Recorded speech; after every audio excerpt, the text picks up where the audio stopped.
Assalamualaikum warahmatullahi wabarakatuh. Perkenalkan, nama saya Ayu Wulandari dengan NIM 2552463. Di sini saya akan mereview sebuah buku tentang harmonisasi sains dan agama guna memenuhi tugas mata kuliah harmonisasi sains dan agama saya. Nah, di sini buku yang saya akan review itu berjudul Psikologi Agama dan Kesehatan Mental, karya Dr. Jawis Jamil MAG dan Dr. Deriwanto MAG.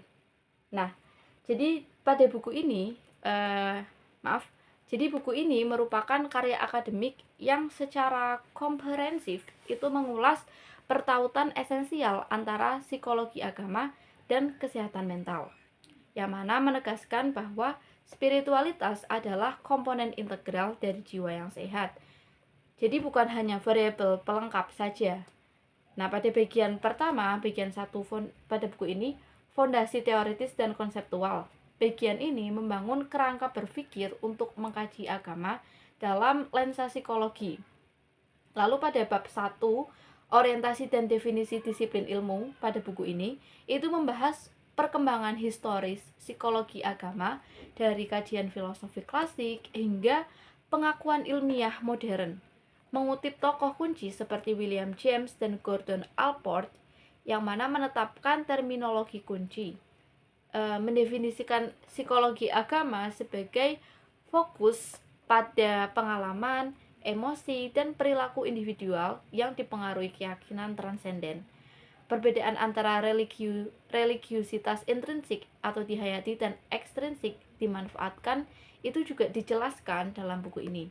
Kesehatan mental itu didefinisikan secara holistik, fisik, psikologis, dan sosial, melampaui sekedar ketiadaan penyakit, neurosis, atau psikosis, penekanan pada keberfungsian penuh dan kesejahteraan positif.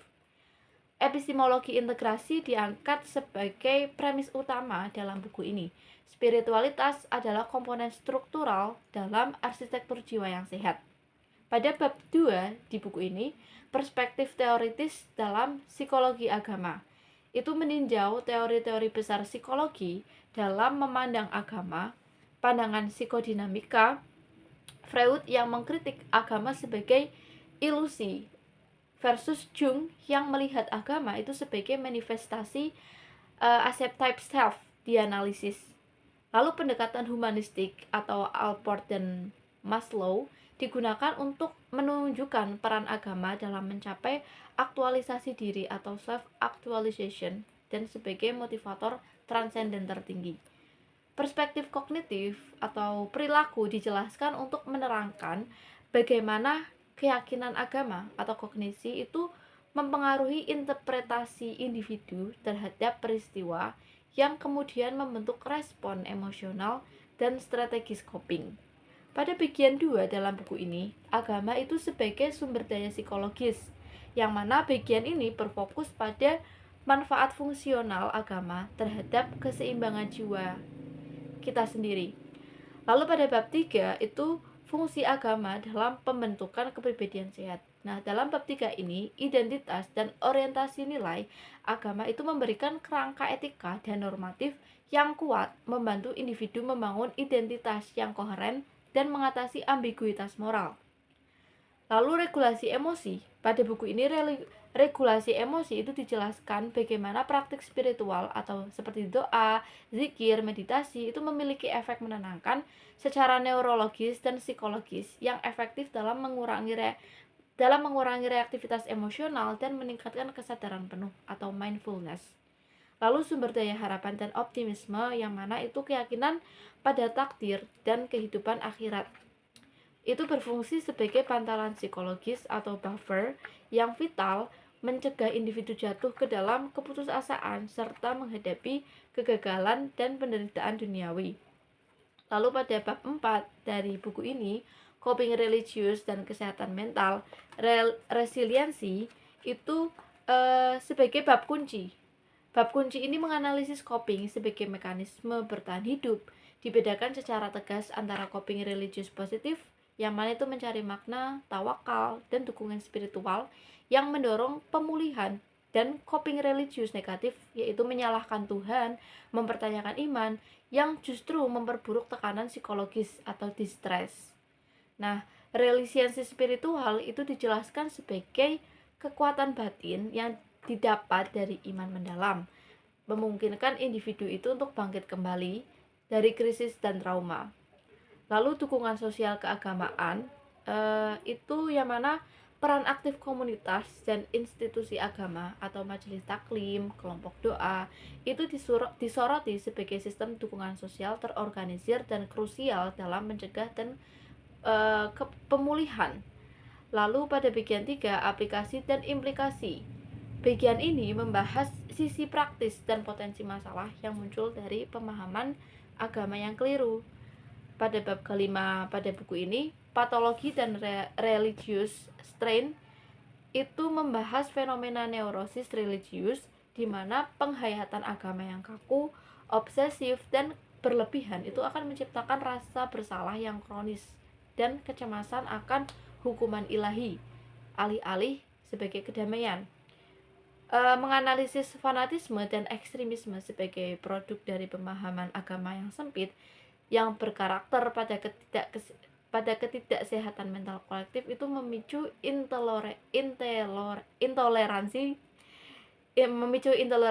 Krisis di sini dibahas sebagai momen keraguan mendalam yang dapat memicu depresi atau kekosongan eksistensial serta pentingnya penanganan yang intensif.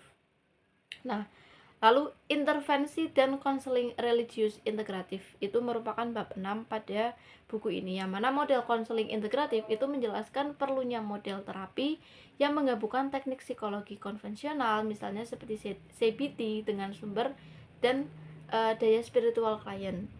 Terapi berbasis nilai Islam atau lokal merinci aplikasi praktis seperti penggunaan zikir sebagai teknik kognitif untuk memfokuskan pikiran, sholat sebagai bentuk manajemen stres dan waktu, serta puasa sebagai metode disiplin diri untuk melawan dorongan negatif.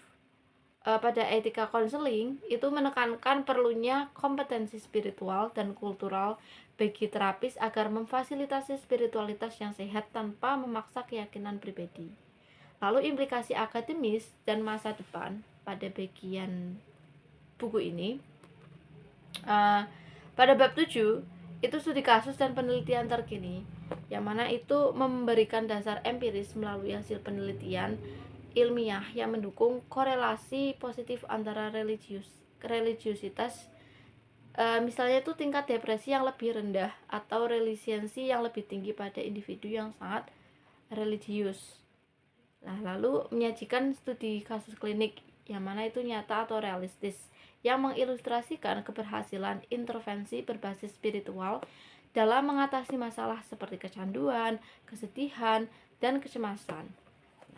Lalu pada penutup buku ini, kesimpulan penutup pada buku ini, yang mana itu mengabaikan dimensi spiritual itu merupakan sebuah kegagalan pendekatan holistik dalam kesehatan mental.